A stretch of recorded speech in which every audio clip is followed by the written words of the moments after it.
Very good, very good. Okay, for others who want to share this lifestyle, Carl, you and I, full disclosure, we both work at the agency. You are my mentor. I'm new to the business, so I'm asking the big question this morning as I train myself.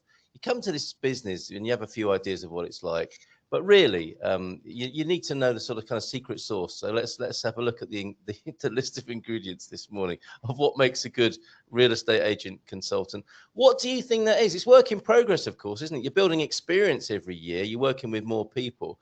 But what do you think? What makes it really work from your customers and clients' points of view, do you think? I mean, I think it depends on the part of the world you're coming from. So most of my clients are from the US. So they've got, they're coming from a very structured, organized system that's very, very regulated. And then if you come into Portugal and you realize, it's more like, it's more like the Wild West sometimes when it comes to real estate. There are rules, and there are regulations, no doubt about that. And at the agency, we do follow them, quite stringently. But it's not always like that on all sides. We deal with a lot of different agencies every day. A lot of them are super professional,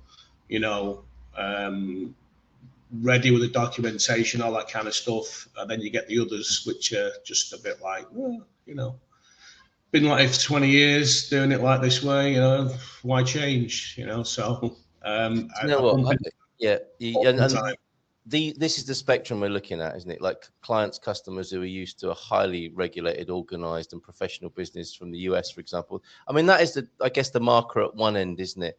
And then I heard a horror story yesterday of somebody who clearly went and bought a house and they were told, we'll just use our lawyer. And they did all of that and they wanted residency. And the lawyer, I think, said something like, well, we'll just put something in the contract to show that you're living here and that'll be fine. And when they started asking questions, years later, as you might, it's like, how dare you question our professional judgment? It's like we've got very foggy. This is the thing to look out for, isn't it? When you're not getting your questions answered and things go a bit foggy and you're not getting your calls returned, that is a situation, the Wild West situation you don't want to be in, right? Yeah, here's the key line, which I always say to people, and I've said this to people from the US, and I've even said it to Portuguese clients, and I said it to a Portuguese client recently, and it was like a bombshell moment for her because she was like, "Oh my God, the agent actually said that to me." And the line is this: "Don't worry, this is just how we do it in Portugal." Yeah. So when you hear that, put the phone down, turn it off, and never speak to that person again.